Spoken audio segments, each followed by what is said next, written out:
Mekeni! Manyaman na naman. Tara magluto tayo ng beef recipe. Good day mga Shefi! Today's recipe, magluluto tayo ng beef Wellington. Heto ang mga sangkap na ating gagamitin. Una, gawin muna natin yung ating puff pastry. Okay, sa ating bowl, meron tayo ditong all-purpose flour. Sunod nating lalagay yung ating butter. Okay, whisk lang natin. Ayan, nahalo na yung ating first stage ng ating puff pastry. Ngayon, ilalagay muna natin sa ating pan. Since malambot pa yung ating first stage, ilalagay muna natin siya sa chiller.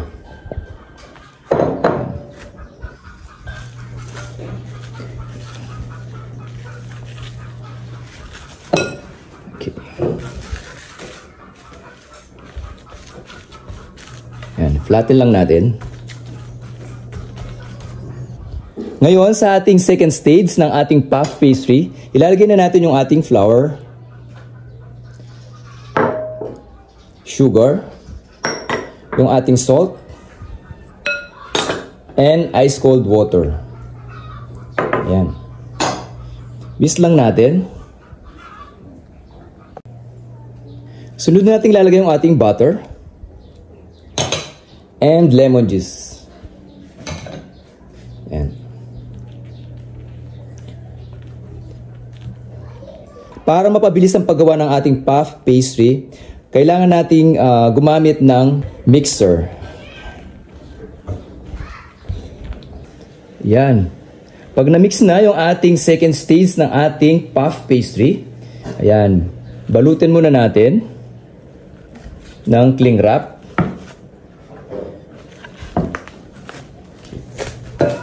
Ayan. I-chiller muna natin at i-rest for 1 hour.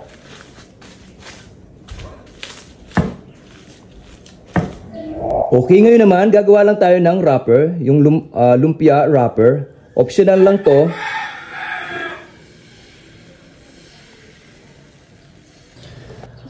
Habang hinihintay natin maluto yung ating wrapper, yan, sinalang ko na yung ating patatas para sa ating mashed potato. Para naman sa ating duxelle, ayan, sa ating mushroom. Okay, iwain na natin. Biling na natin yung ating mushroom.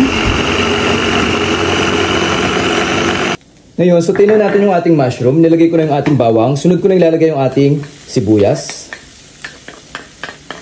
Ayan.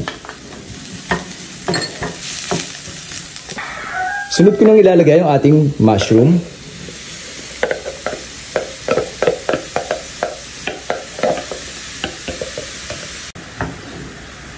Siso lang natin ng konting salt and pepper.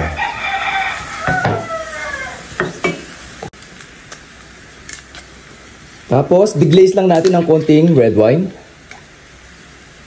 Yung red wine.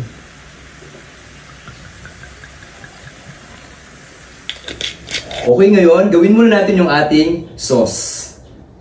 Sindihan muna natin yung ating kalan. Yan. Pinahinit ko na siya kanina. Sunod ko na ilalagay yung ating sibuyas, carrots, and celery. I-brown muna natin ng konti. Sunod natin ilalagay yung ating bawang.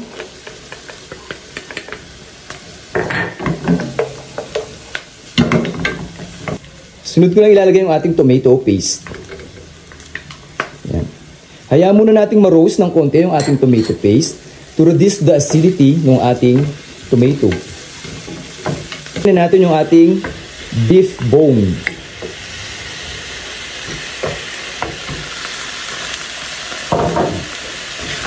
Haluin lang natin.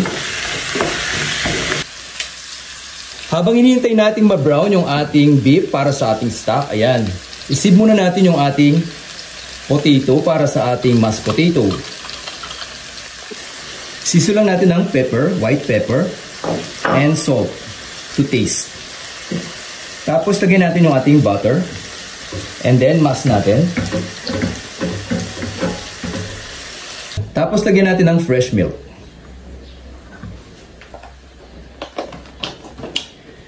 Haluin ulit natin.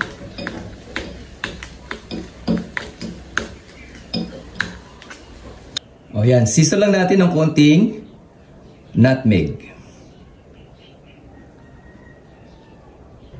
Ito na yung ating mashed potato. Pag nag-brown na yung bones ng ating beef para sa ating stock, ayan, lalagyan na natin ng red wine. Ayan, diglis lang natin ng red wine. Okay, ngayon lagyan na natin yung ating tubig.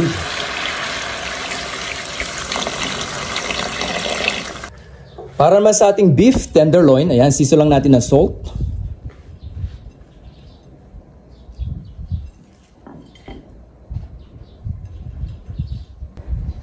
And pepper. Pag mainit na yung ating frying pan, yan, lalagyan na natin yung ating beef tenderloin. I-seal muna natin para i-seal yung juice. After nating ma-brown yung ating tenderloin, beef tenderloin, i-blast lang natin ng mustard.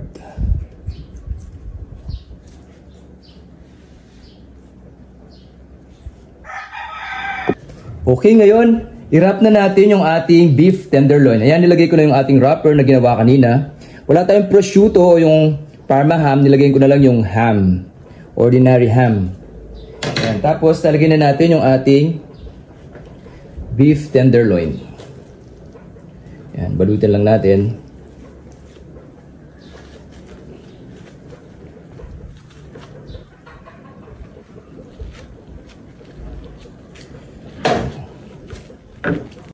Pagkabalot ng ating beef tenderloin, i-rest muna natin for 1 hour. Okay, ngayon gawin na natin yung ating puff pastry dough. Yan, i-dash muna natin yung flour yung ating table. Ngayon, laparin muna natin yung ating dough.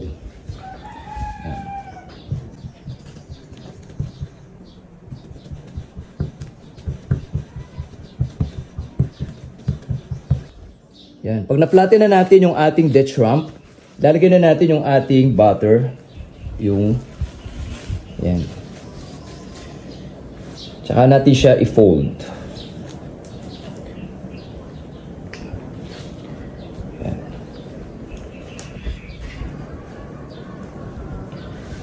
Yan. Okay. Yan. Tapos, gusto natin ganyan. Ngayon, na-flatten na natin yung ating puff pastry. Ayan, enough to cover yung ating tenderloin. Pagkatapos nating ma-flatten yung ating puff pastry, ayan, balutin na natin yung ating beef tenderloin. Ngayon, ilagay na natin sa ating food tray yung ating beef tenderloin na nakabalot sa ating puff pastry. Tapos, bawasan na ng konti yung nasobra sa magkabilang dulo ng ating beef tenderloin. Yan. Tapos, to make sure na isarado yung magkabilang dulo ng ating puff pastry. Ngayon, i-brush na natin ng egg wash to make sure na ma-brush lahat. Tapos, yung natirang puff pastry, ayan, i-flatten ulit natin. Tapos, gagamit tayo ng lattice para magkaroon ng konting design yung ating puff pastry. Pagkatapos malagyan ng lattice, ayan, ipatong lang natin at ayusin. Then, i-brush ulit natin ng egg wash and season lang natin ng salt on top. Ngayon, isalang na natin sa ating oven yung ating beef Wellington. It takes 25 minutes para maluto. Para naman sa ating brown sauce, kumuha lang tayo dun sa stock. Tapos, na-reduce natin. Lalagyan lang natin ng butter to give shine at para magtitin yung ating sauce. Okay, stir lang natin.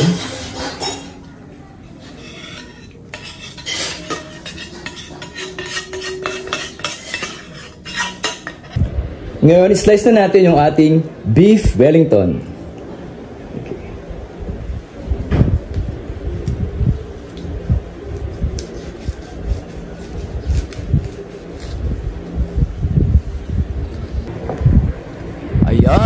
finished product ng ating beef Wellington.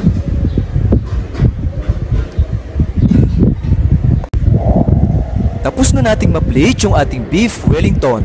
Thank you for watching!